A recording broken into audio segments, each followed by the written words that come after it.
Já fazia algum tempo que eu não falava sobre a estrutura do Evangelho de Mateus aqui nos cultos. Então eu vou lembrar aos irmãos, e talvez muitos daqueles que acompanham desde o início as exposições nesse Evangelho, vocês devem lembrar, porque por diversas vezes eu comentei que Mateus ele organiza aqui o Evangelho em cima de 5 grandes discursos de Jesus. São 5 momentos onde Jesus está dedicado no ensino, seja diante das multidões, seja particularmente para o grupo mais íntimo dos seus discípulos. E aí, entre cada um destes discursos, nós encontramos blocos de narrativas, momentos onde falam sobre a vida e o ministério de Jesus. Nós temos aquele bloco inicial que fala dos eventos sobre o nascimento de Jesus, sobre o batismo, momentos onde Jesus operou muitos milagres. Enfim, você tem essa estrutura. São esses discursos, momentos onde Jesus está ensinando, intercalados por narrativas, ações ali de Cristo sobre a vida dele e acontecimentos em torno de Jesus. Alguém recorda quantos discursos nós já vimos até agora? 3. Nós fomos agora para o 4º discurso que vai iniciar agora no capítulo 18. Nós vimos o primeiro lá no capítulo 5, no Sermão da Montanha, o famoso Sermão de Jesus, o maior deles, Depois nós vimos o 2º discurso no capítulo 10, onde Jesus envia os seus discípulos em missão, uma curta missão ali, e instrui eles sobre essa missão. E nós vimos também o 3º, no capítulo 13, que é as famosas parábolas do reino. E hoje nós vamos iniciar o 4º grande discurso de Jesus. E posteriormente nós veremos o 5º lá nos capítulos 24 e 25. Então o foco deste 4º momento de ensino de Jesus é mostrar como devem viver aqueles que estão debaixo da autoridade do Messias e do seu reino. E este 4º discurso inicia no texto que nós veremos agora, Mateus 18, versos de 1 a 4. Então acompanhe comigo a leitura desse texto. Naquela hora, os discípulos se aproximaram de Jesus e perguntaram: quem é o maior no reino dos céus? E Jesus, chamando uma criança, colocou-a no meio deles e disse: em verdade lhes digo, se vocês não se converterem e não se tornarem como crianças, de maneira nenhuma entrarão no reino dos céus. Portanto, aquele que se humilhar como esta criança, esse é o maior no reino dos céus. Vamos orar mais uma vez, irmãos? Amado Pai, bondoso Deus, nos colocamos agora diante do texto bíblico, pedindo, Deus, a sua direção para a exposição, que o Senhor fale ao nosso coração e que o Senhor nos ilumine através do teu Santo Espírito para compreendermos o texto de acordo com o seu contexto, de acordo com aquilo que Jesus realmente quis ensinar aos seus discípulos. Nos ajuda, Pai, porque nós sabemos que o nosso próprio raciocínio ele é corrompido pelo pecado e nós precisamos da tua graça e da sua ajuda neste momento. Que o Senhor possa ter misericórdia de nós, nos dando o devido entendimento e nos ajudando, Deus, a aplicar esse texto às nossas vidas e também a viver de acordo com ele. É o que pedimos em nome de Cristo. Amém. Irmãos, então repare no primeiro versículo ali.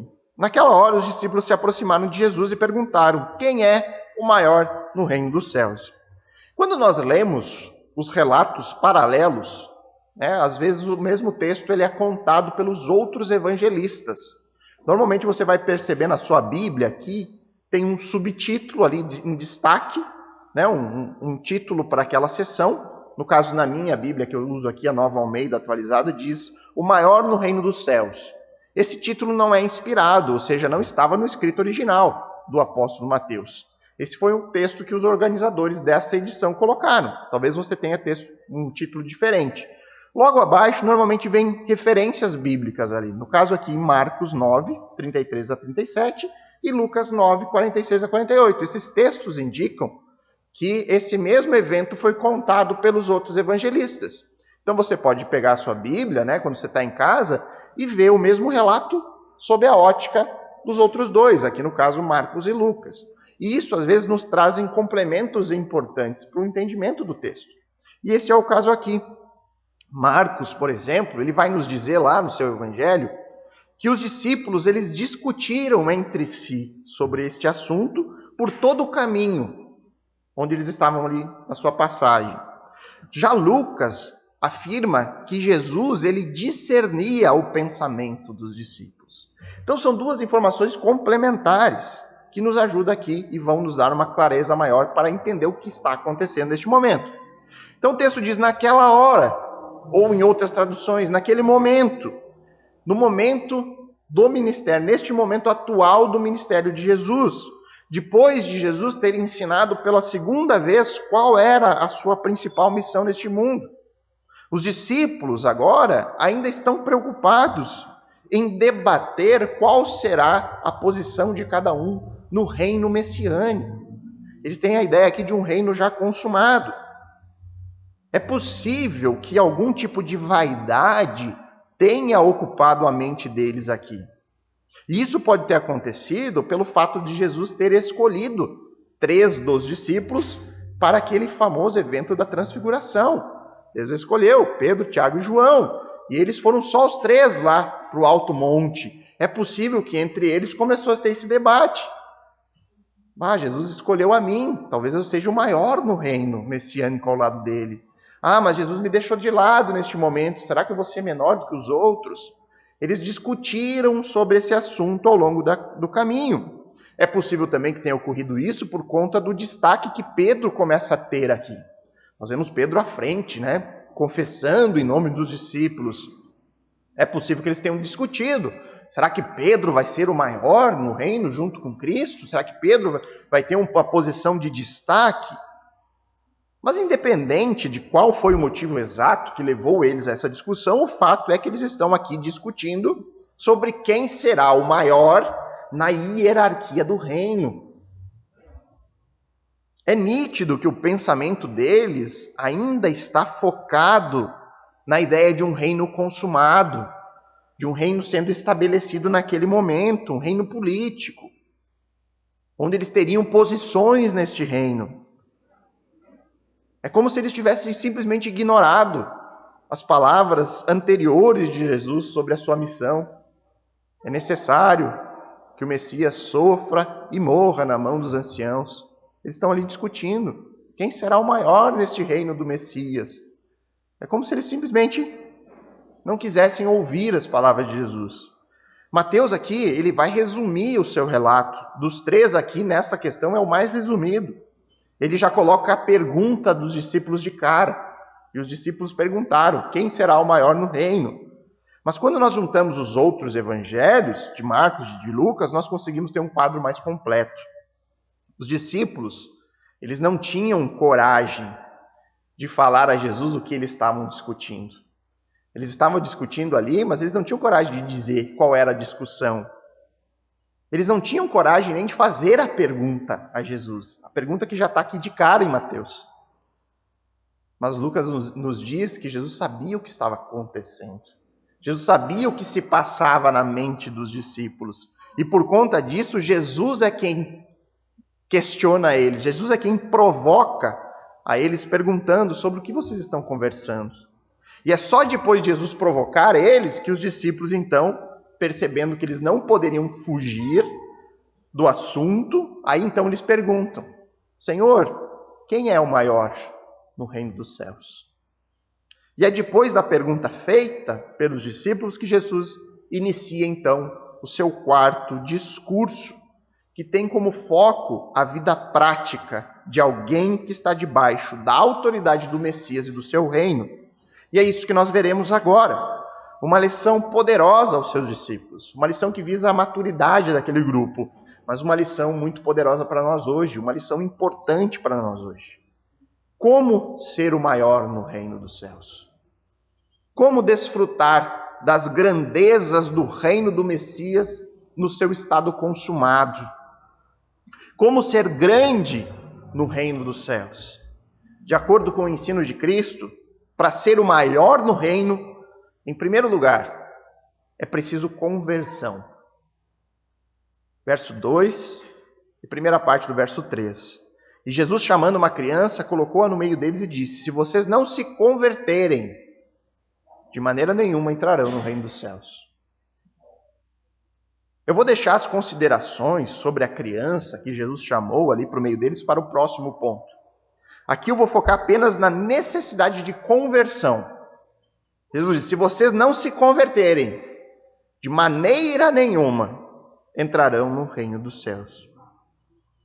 Quando Jesus afirma que para ser o maior no reino, ou pelo menos para entrar no reino dos céus, é necessário conversão como critério obrigatório, o que lhe vem em mente?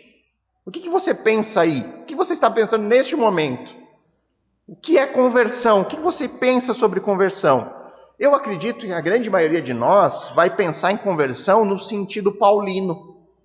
Como Paulo escreve a conversão nas suas cartas, no sentido da atuação do Espírito Santo, nos convertendo do pecado e nos conduzindo a Cristo. Acredito que a maioria deve pensar dessa forma. E obviamente, irmãos, que para entrar no reino de Deus, você precisa se converter nesse sentido. Afinal de contas, sem conversão, o nosso coração permanece rebelde contra Deus. E jamais haveria reconciliação sem esta conversão no sentido da regeneração. Nós pensamos em conversão no sentido da obra que o Espírito Santo opera no coração daqueles que são regenerados. Mas será que esse é o sentido de conversão aqui no texto? Será que este é o conceito que Jesus tem em mente quando ele afirma que para entrar no reino você precisa se converter? Como sabemos disso? Pelo contexto. E pelo contexto a resposta é não.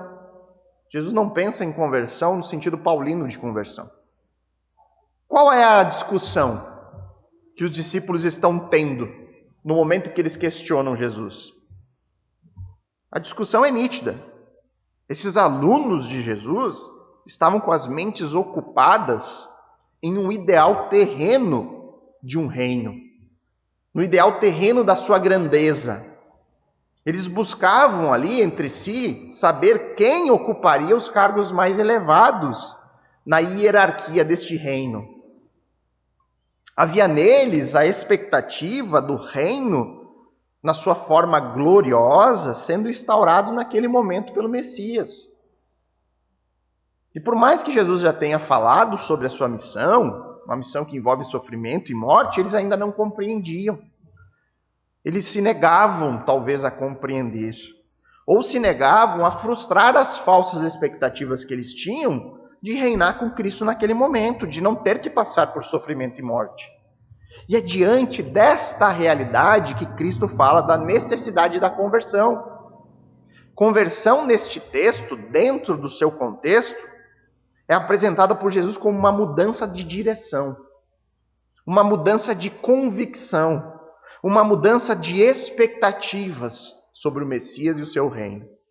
É como se Jesus estivesse dizendo a eles: se vocês querem ser grandes no meu reino, primeiro vocês precisam mudar a sua maneira de pensar. Vocês precisam passar a considerar as minhas palavras. Vocês precisam aceitar a minha missão. Vocês precisam mudar de direção. Ao invés de serem guiados pelas próprias expectativas de um reino triunfante, de reinar em cargos elevados, passem a ser guiados por aquilo que eu digo. Aprendam a confiar em mim. Aprendam a viver pelas minhas palavras. Só que nós, como leitores relativamente acostumados com o Novo Testamento, nós temos já uma certa clareza sobre a obra da conversão, o processo de transformação que é feito por meio da graça de Deus, através do Espírito Santo, que nos tira do caminho da rebelião e nos coloca no caminho da obediência a Deus. E certamente a conversão é uma obra de Deus em nós. Mas também é um erro pensar que nada neste processo depende de nós. A conversão, no sentido da regeneração, é uma obra de Deus.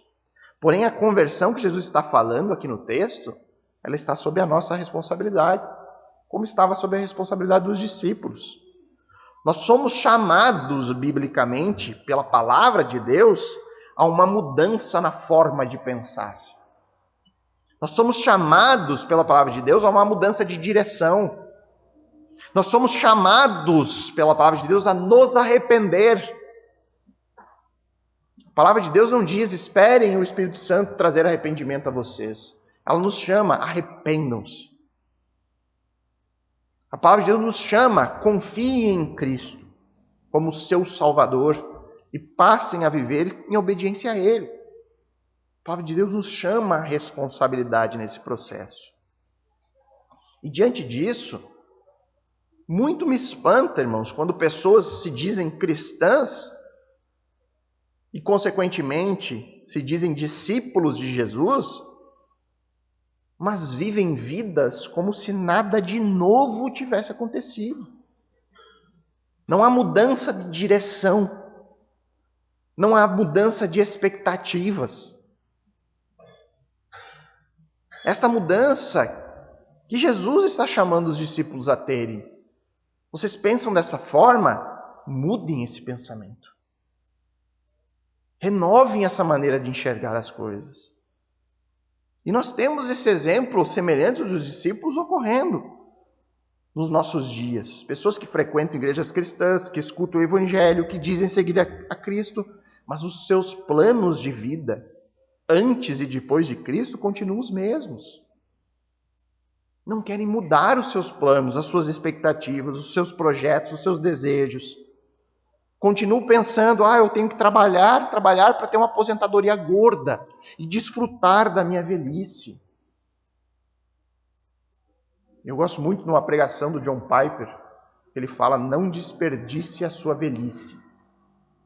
Onde ele fala da realidade americana, onde muitos lá trabalham a vida toda, para no final da sua vida comprar um iate, ter um lugar para desfrutar lá, com as pernas erguidas, não fazem nada das suas vidas. Ele diz, você está desperdiçando a sua velhice. Use a sua velhice para servir ao Senhor. Sirva a Deus o tempo todo. Trabalhar, acumular o máximo de tesouro na terra, construir o seu próprio reino neste mundo. Desperdício de vida. Você deixa de servir a Cristo neste mundo. Nós temos que saber que antes de Cristo nós tínhamos os nossos objetivos egoístas. Todos nós. Todos nós temos expectativas, sonhos. E antes de Cristo tudo era eu. Todos os planos era eu, o foco, o centro. Mas agora, com Cristo, esses pensamentos não podem permanecer os mesmos.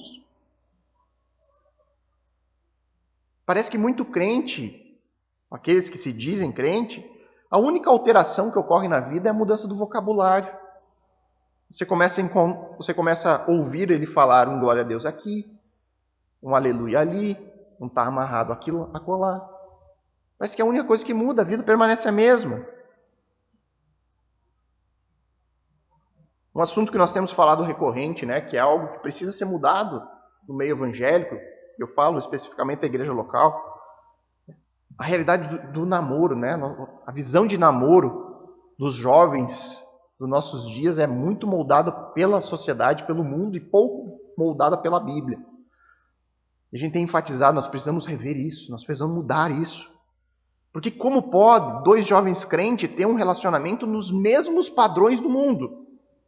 Você vê dois crentes namorando, é a mesma coisa, como qualquer outra pessoa lá fora.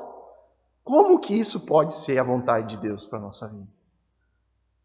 Como pode um crente, um verdadeiro discípulo, desejar se unir em matrimônio com uma pessoa descrente, que está em rebelião contra Deus?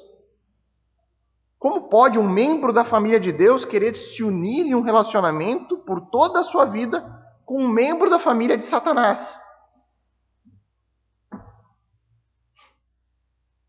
Eu sei que pode soar duro isso. Filho do diabo, filho de Deus. Nossa, que arrogância do pastor. Mas é a Bíblia que fala isso, não sou eu. Fique bravo com a palavra, fique bravo com Deus. Mas essa é a realidade. E isso se estende a muitas áreas da nossa vida. Onde no momento em que abraçamos o Evangelho, abraçamos a Cristo, nós precisamos de conversão no sentido de mudança de direção, mudança de convicção. Antes a minha vida era direcionada por mim mesmo, por aquilo que eu achava que era certo para mim. Eu buscava meus próprios interesses, meus próprios desejos, meus próprios sonhos. Mas agora eu preciso mudar essa direção e não focar mais em mim, focar naquele que me criou. focar na palavra e viver de acordo com ela. Essa é a conversão que o texto está falando. E nós sabemos que um dos 12 aqui não mudou suas convicções. Um dos 12 não mudou de direção. Ele permaneceu agarrado nas suas falsas expectativas, nos seus desejos de seguir o Messias triunfante, mas não estava disposto a seguir o Messias sofredor. Lembram de Romanos 12:2? Um texto que a gente tem que decorar, um texto que tem que estar presente. E não vivam conforme o padrão deste mundo, mas deixe que Deus os transforme pela renovação da mente, para que possam experimentar qual é a boa, agradável e perfeita vontade de Deus. Vejam por esse texto como a palavra nos chama a responsabilidade. E que Paulo diz: não vivam conforme o padrão do mundo. Não façam isso. Não se deixe influenciar por aquilo que o mundo lhe diz que é certo. Por aquilo que o mundo tenta lhe impor como o padrão correto, como verdade. Não se esqueça que o mundo vive em rebelião contra o Senhor. Ele odeia o Criador. O mundo rejeita a palavra de Deus. E aí Paulo diz: deixe que Deus os transforme a sua mente. De que forma? Como isso é possível? Renove a sua mente pela palavra. Renove os seus conceitos pela palavra. Tire o que estava ali e coloque nova informação. Abandone os seus pressupostos. Abandone tudo aquilo de errado que você aprendeu ao longo da sua vida. Porque todos nós aprendemos muitas coisas erradas. E coloque no lugar, tire e renove com a vontade de Deus. Com o ensinamento revelado na palavra. E apenas depois disso, Paulo diz, aí então você vai experimentar a boa, agradável e perfeita vontade de Deus para a sua vida. Então pense um pouco sobre a sua própria vida. Pense um pouco sobre a maneira como você vive. Os seus planos, os seus objetivos, as suas convicções. Será que tudo isso está de acordo com a vontade revelada de Deus nas Escrituras? Será que você consegue fazer essa distinção clara da minha vida antes de Cristo para a minha vida depois de Cristo? Você consegue perceber uma mudança de virada, como se virasse a chave? Tudo mudou. Eu vejo um mundo diferente. Agora, nossa, eu achava que aquilo era certo, hoje eu vejo quão errado eu estava. Você consegue fazer essa distinção clara da sua vida hoje para a sua vida eterna? O que é de fato importante, o valor das coisas? Será que o seu modo de viver hoje, desde coisas simples como a maneira como você gasta o seu tempo, a maneira como você investe seus recursos, será que tudo isso fala ao seu favor neste ponto? Mostram que você tem uma distinção clara desta vida para a futura? Existe uma conversão clara no sentido de Cristo nesse texto? No sentido de uma mudança de direção? De uma mudança de convicção? De uma mudança de expectativa? Antes da palavra e depois da palavra? São questionamentos fundamentais, irmãos, quando nós nos deparamos com a realidade de que sem conversão você não entrará no reino dos céus. Como ser, então, o maior no reino? Em primeiro lugar, é preciso conversão. Em segundo lugar, é preciso ser como criança, Jesus disse. Verso 2 e 3. E Jesus, chamando uma criança, colocou-a no meio deles e disse: em verdade lhes digo, se vocês não se converterem e não se tornarem como crianças, de maneira nenhuma entrarão no reino dos céus. Então Cristo pega uma criança que estava ali, próximo deles, e coloca no meio deles. E então diz: em verdade lhes digo. Essa é uma expressão recorrente no Evangelho de Mateus. E grave essa informação, irmãos. Sempre que você se depara com essa expressão, em verdade lhes digo, saiba que Jesus tem como objetivo ensinar algo muito importante. É uma expressão que serve para chamar a atenção dos seus ouvintes. Como se ele desse um presta atenção ali. Em verdade, lhes digo, preste atenção no que eu vou dizer agora. Isso é muito importante para vocês. Significa que depois dessa expressão, um ensino precioso será dado. E qual é essa informação tão importante que Jesus quer transmitir? Que se vocês não se converterem, não se tornarem como crianças, vocês não entrarão no reino dos céus. Jesus usou uma criança ali da casa, que estava ali, para ilustrar aos seus discípulos uma lição importante, poderosa. E o nosso grande desafio para nós hoje aqui, leitores modernos das Escrituras, é tentar entender quais as características de uma criança Jesus quer enfatizar neste momento. E aí então a primeira coisa que a gente tem que fazer é tentar entender quais as características de uma criança Jesus quer usar aqui. O que ele quer transmitir por meio deste ensino ilustrado sobre quem é o maior no reino dos céus. Então nós temos que buscar como um judeu do primeiro século enxergava uma criança. Esse é o primeiro passo. É ir lá para a cultura daquele tempo e tentar entender como eles olhavam para uma criança. Um judeu do primeiro século. Como eles entendiam a vida de uma criança, como eles enxergavam uma criança. E nós vamos aprender por meio da cultura judaica que o povo judeu valoriza muito a família. O nascimento de uma criança é sempre motivo de muita festa para eles. A verdade é que nós hoje nos alegramos muito. É uma alegria. Né? Temos 3 bebês aí no fundo. É uma alegria ver essas crianças aqui. É uma alegria ver o desenvolvimento, o crescimento delas. E se nós nos alegramos hoje tanto com a vida de uma criança, naquele tempo nós podemos dizer que era ainda mais celebrado. Ainda mais alegria do que nós temos hoje. Porque havia naquela cultura, naquele povo, um claro entendimento de que filhos eram bênçãos especiais de Deus. Deus está abençoando a família aqui com o filho. Os filhos eram vistos por muitos naquele tempo como a aposentadoria dos seus pais.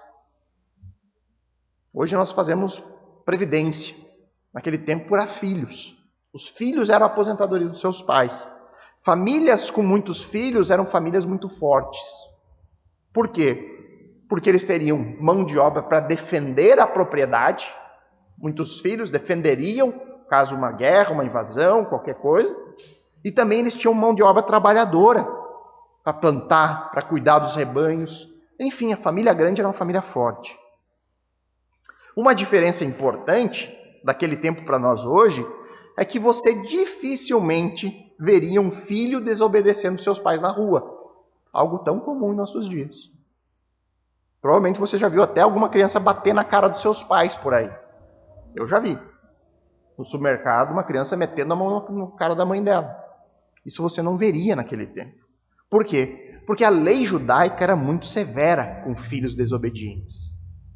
Em casos extremos, poderia ser aplicada a pena capital para quem desobedecesse os seus pais. Talvez as crianças não saibam o que é a pena capital. A pena capital é a pena de morte. Em casos extremos, poderia ser aplicada a pena de morte a um filho desobediente, um filho que desonrasse os seus pais. Porém, irmãos, mesmo com muitas diferenças culturais, uma criança israelita do primeiro século e uma criança hoje continuam sendo crianças. Em que sentido? Crianças são frágeis. Crianças são completamente dependentes dos seus pais. Aí as mães de bebês pequenos, completamente dependentes dos pais. E aí a gente vê o milagre da encarnação, né? Ressalta aos nossos olhos dizer que o Deus se encarnou e veio na forma de um bebê indefeso, que precisava da mãe e do pai para cuidá-lo nos mínimos detalhes.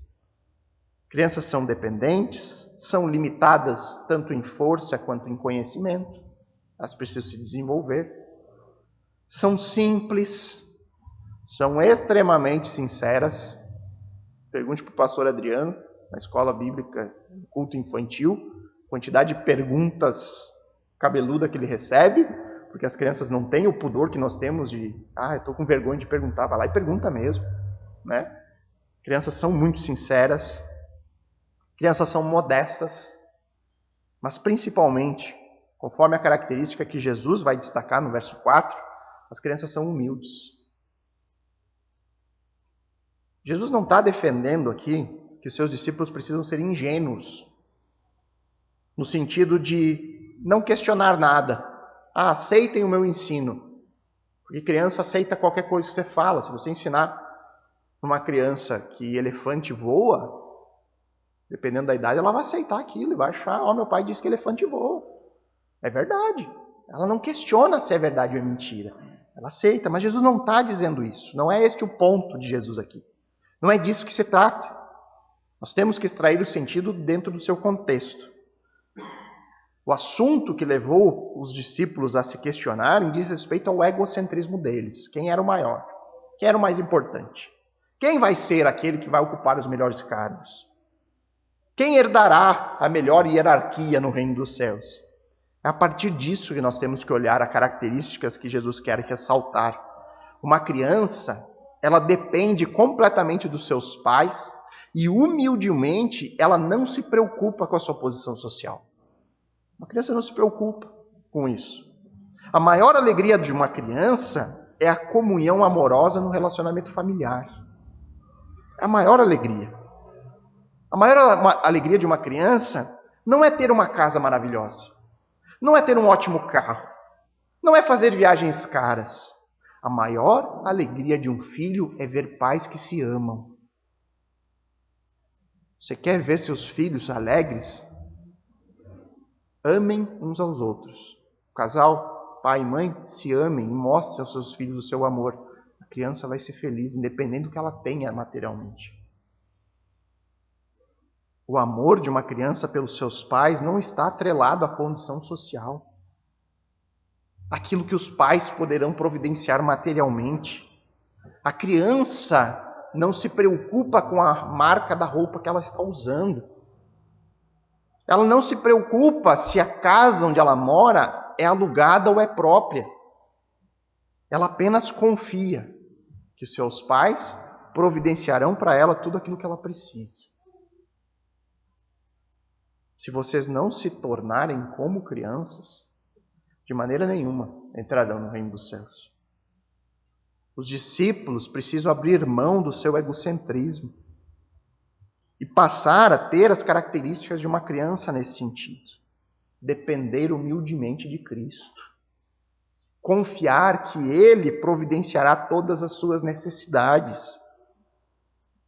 Mesmo diante de uma missão que envolve sofrimento e morte, os discípulos precisam confiar, pois como crianças, eles ainda não possuem maturidade no seu entendimento de todas as coisas. Isso significa que na fé cristã não existe lugar para orgulho. Todo o processo de salvação é favor imerecido. É bondade do nosso Pai. Não existe espaço na fé cristã para vaidade, para melhores ou piores. Existe apenas discípulo e não discípulo. Crente ou descrente. Salvo ou ímpio. E aqui cabe, irmãos, uma crítica particular ao meio pentecostal. Porque muitas igrejas que adotam a doutrina do batismo no Espírito Santo como uma segunda bênção, subsequente à conversão, onde a evidência desse batismo é o falar em línguas estranhas. Eu digo estranhas porque não é estrangeiras, é estranha mesmo. É estranha porque ninguém entende nada. O que acaba ocorrendo nessas igrejas que pregam isso? Se não uma divisão entre crentes espirituais e não espirituais.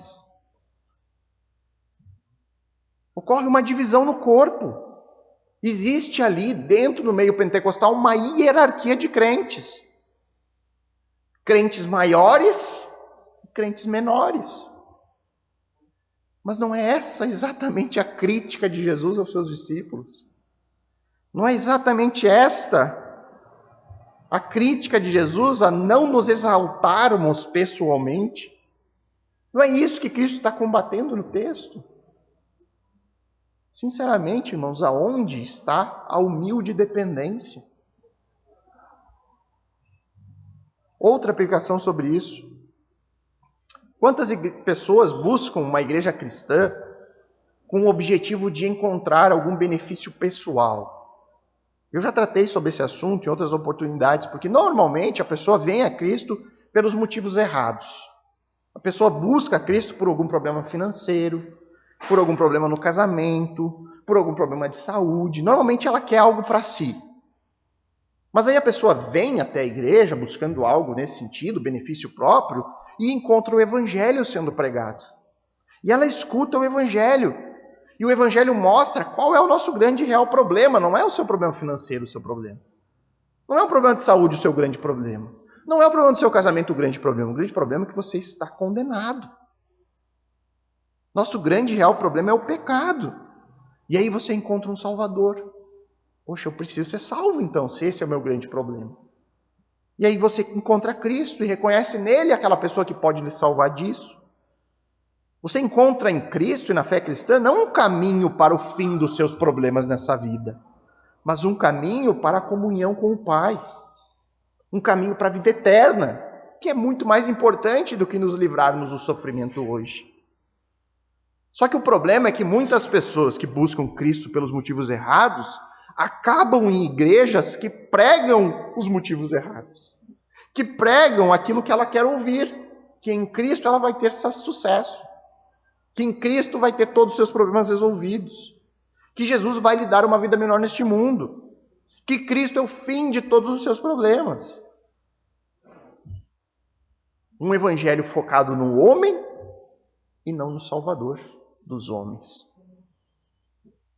Portanto, um evangelho que é carnal, terreno e demoníaco.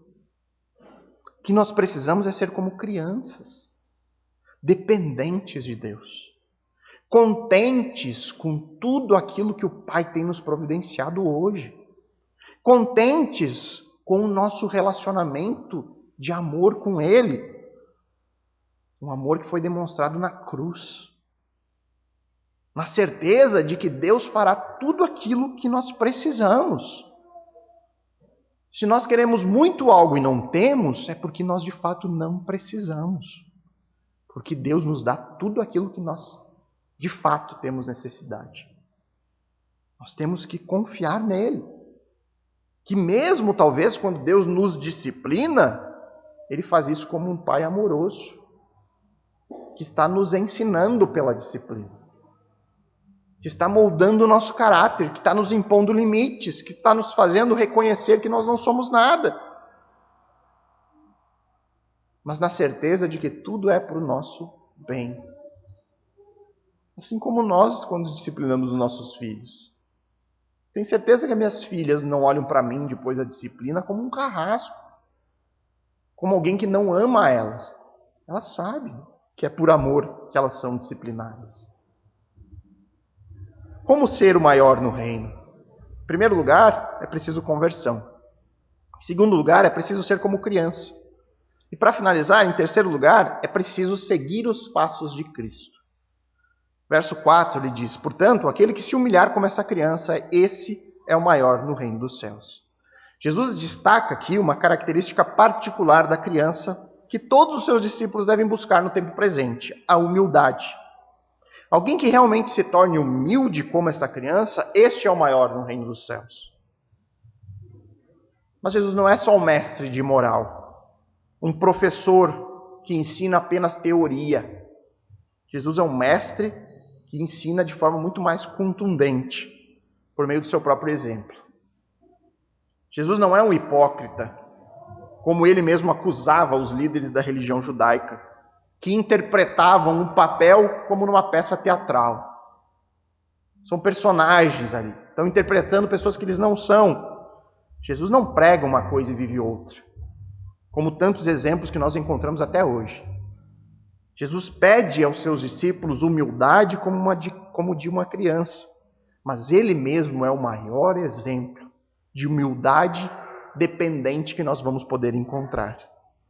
Jesus é o Deus que se humilhou, o Deus que assumiu forma humana e na sua humilde dependência foi obediente ao Pai até o fim, obediente até a morte e morte de cruz. Jesus é o Messias sofredor, o maior exemplo de humildade que poderíamos encontrar. Então, ao pedir aos seus discípulos que eles se tornem humildes, o seu pedido é o pedido básico do discipulado cristão. Sejam meus imitadores. Vivam seguindo o meu próprio exemplo. Vivam seguindo os meus passos. Quem ainda lembra das bem-aventuranças? Lembram do Sermão da Montanha, lá no capítulo 5? Já faz um tempo que foi exposto esses textos aqui. E Jesus lá, nas famosas bem-aventuranças, ele traz uma lista das características do habitante do reino. Ele não coloca lá uma lista de qualidades desejáveis para aqueles que herdarão o céu. Ele diz, todo aquele que herdará terá essas características. Nenhum você encontra lá sem isso. E quais as características que Jesus descreve lá? Pobreza de espírito, arrependimento, mansidão, fome e sede de justiça, misericórdia, pureza de coração. Os habitantes do reino serão pacificadores, serão perseguidos por causa da justiça. Características essas muito distantes de um discurso humanista que fala em exaltar a si mesmo, em buscar a felicidade a todo custo, que fala em termos de você tem direito, você merece o melhor, você merece o sucesso. Longe disso. Quer ser grande? Então se torne pequeno. Uma atitude semelhante à de João Batista, o profeta Elias, que estava por vir, conforme a profecia de Malaquias. João Batista foi questionado pelos seus seguidores por Jesus estar se tornando mais popular que ele depois do batismo.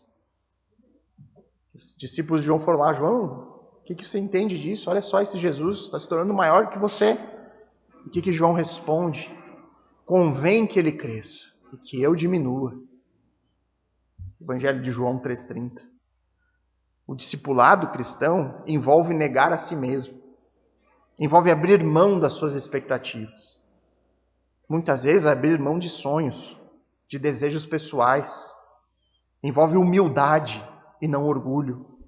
Envolve depender de outro e não de si mesmo. E tem mais uma característica que Jesus ensinou aos 12 neste mesmo encontro, que foi relatado por Marcos no seu Evangelho. E eu gostaria de acrescentar aqui na exposição de Mateus, porque segue a mesma linha, de ser necessário seguir os passos de Cristo. Lá em Marcos, no seu Evangelho, ele diz que Jesus assentou-se, chamou os 12 e lhes disse, se alguém quer ser o primeiro, será o último e servo de todos. E aí só depois Jesus chama a criança e o restante nós já sabemos o que acontece. Então, além da humildade semelhante a uma criança, Cristo enfatiza a necessidade do serviço. Quer ser o maior? Então sirva os outros neste mundo. E aí eu pergunto a vocês, qual é o maior exemplo de servo que nós podemos encontrar na palavra de Deus? O Messias é por definição e por título, o servo sofredor. Cristo veio ao mundo para servir, conforme ele mesmo afirma em Mateus 20:28. Tal como o Filho do Homem não veio para ser servido, mas para servir e dar a sua vida em resgate por muitos. Quer ser o maior no reino? Então siga os passos de Cristo. E aqui nós temos mais um exemplo, irmãos, dos custos do discipulado cristão. Quando nós falamos isso aqui na igreja, irmãos, que seguir a Cristo não é uma tarefa fácil, que sofrimento é uma certeza da vida cristã, nós podemos cometer o erro de pensar nisso apenas em termos de perseguição, de perigos que nós hoje não enfrentamos, graças a Deus. E aí nós jogamos o nosso olhar lá para os primeiros séculos ou para regiões do mundo onde há perseguição política contra os cristãos. Nós passamos a achar que o custo do discipulado se resume em talvez sermos perseguidos em algum momento da nossa vida. Mas na grande maioria das vezes, o nosso maior desafio em seguir os passos de Cristo, nosso maior desafio na obediência ao nosso Salvador, está aqui dentro do nosso próprio coração. A nossa falta de disposição natural em nos humilhar. a nossa falta de disposição natural em servir. Porque nós somos criados em uma cultura que diz que precisamos ser os melhores, precisamos ser os maiores. A cultura do ego, da vaidade, da autoexaltação. Nós almejamos, irmãos, estar em uma posição onde nós vamos dar ordens para que os outros nos sirvam. Nós almejamos chegar nesse momento. E boa parte da conversão, que nós falamos no primeiro ponto, da renovação da mente, que nós passamos, quando nós encontramos e nos identificamos com Cristo, é abandonar esse nosso desejo interno de governar, de ser o maior, e exercitar o servir ao invés de ser servido, dar ao invés de receber. E nisto, irmãos, a igreja local tem um papel muito importante. É uma ferramenta de Deus para nos moldar, para nos transformar em servos. Porque é na igreja onde você encontra a maior oportunidade de executar o serviço humilde. E existem muitas oportunidades de você servir no contexto da igreja local. Seja gastando tempo em oração pelos seus irmãos, em casa, sozinho, onde apenas Deus sabe dessa sua disposição em servir aos seus irmãos em oração, intercedendo por cada um deles. E essa talvez seja a maior demonstração de amor que nós podemos dar aos nossos irmãos. Dedicar tempo da nossa vida, do meu eu, para orar pelos outros. É me colocar em oração e não ficar pedindo só para mim, para minha vida, para minha família, mas pedir pelos outros. Senhor, abençoa a família do fulano. Abençoa, Senhor, alcança. Olhar para fora. Não olhar para aqui dentro para o eu, olhar para os outros. E servir aos outros em oração. Na igreja você tem a oportunidade de se envolver em relacionamentos de discipulado, que basicamente é estar em comunhão com outros, ajudando. Todos nós temos características diferentes, qualidades diferentes. E talvez a sua qualidade me ajude no meu defeito. Nós não precisamos pensar em discipulado no termo, não, eu preciso ser um teólogo, trazendo um estudo para alguém. Não, irmãos, é contato cristão, um ajudando o outro. Se reúne apenas para orar junto, para ler um capítulo da Bíblia juntos, para comentar sobre a pregação de domingo, qualquer coisa que ajude o outro a crescer em Cristo. Você pode servir, irmãos, na igreja em coisas simples, porém necessárias. Os irmãos que servem na limpeza da igreja estão nos servindo a nós. Nós nem sabemos se alguém limpou a igreja, se alguém não limpou. Mas teve pessoas que vieram e serviram, sem esperar reconhecimento de ninguém. Recolher o lixo, passar um pano, deixar o ambiente agradável para os outros. Serviço humilde. Você pode vir a ensinar na igreja, a exortar algum irmão, a ajudar em questões administrativas, enfim, existem muitas oportunidades de serviço. Algo que nós devemos fazer por amor, por reconhecer que como discípulo nós precisamos seguir os passos do meu Salvador, o servo sofredor. A igreja jamais deve ser vista como uma empresa, onde você entra e almeja os melhores cargos. Os pontos mais altos, a hierarquia, o destaque. A igreja é o lugar onde nós apenas buscamos oportunidades para servir. Servir de acordo com os dons que Deus me deu. Fazer isso sem esperar nada em troca. Fazer por amor, em semelhança àquilo que Cristo fez por nós na cruz. Quer ser o maior no reino? Em primeiro lugar, é preciso conversão. Em segundo lugar, é preciso ser como criança. Em terceiro lugar, é preciso seguir os passos de Cristo. Cristo, então, ele continua neste momento da história dedicado em ensinar os seus discípulos por meio de lições poderosas, preciosas. Os apóstolos ainda estão num momento onde eles não compreendem todas as coisas. Eles ainda possuem preocupações visando um reino nos termos das suas próprias expectativas. Jesus está ensinando a eles sobre a necessidade de uma mudança de atitude, mudança de pensamento, mudança de planos. Este grupo de homens precisa aprender a humilde dependência em Cristo, confiar nas suas palavras, negar a si mesmo e buscar seguir os passos do seu Mestre, Senhor e Salvador. E assim como todo verdadeiro discípulo de Jesus, essas mesmas coisas continuam sendo necessárias a nós hoje. Conversão, humildade, disposição em servir e desejo de seguir os passos do nosso Senhor e Salvador.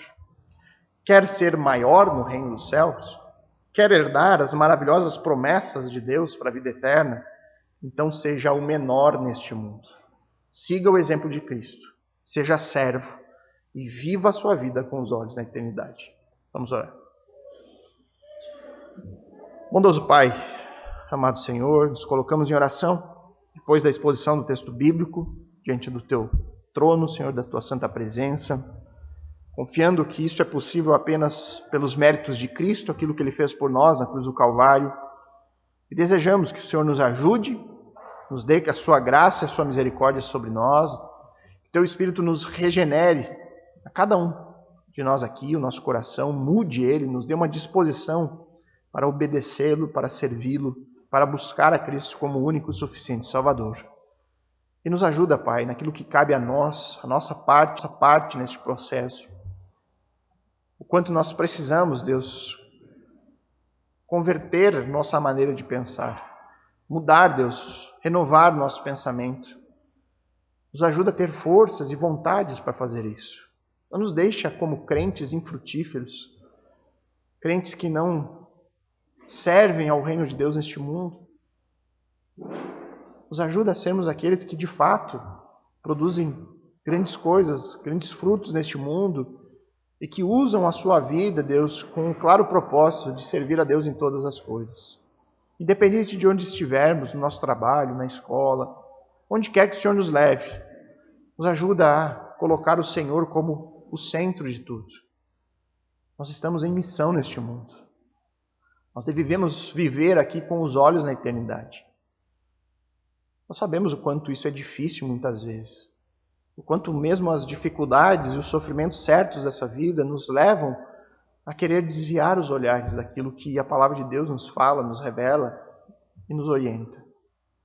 Isso nos ajuda, Deus, a uns aos outros aqui, como igreja mesmo, os irmãos ajudando uns aos outros neste crescimento e nesse processo de santificação, para que um dia todos nós aqui possamos olhar uns para os outros e ver a grande obra que Deus fez em cada um. Estarmos em estado glorioso, perfeito, e nos alegrarmos por ter feito parte de tudo isso. E não nos arrependermos de não ter feito aquilo que era necessário, de não termos tomado decisões com coragem, abrindo mão dos nossos desejos, convicções, vontades, em benefício da glória do Senhor. Nos ajuda, Pai. Que o Senhor guarde as nossas vidas. Mas essa semana, Deus, esse tempo difícil, mas que temos certeza que logo vai passar, poderemos estar junto aqui com toda a igreja, celebrando, Deus, tudo isso que o Senhor tem feito no meio de nós. Nós oramos em nome de Cristo. Amém.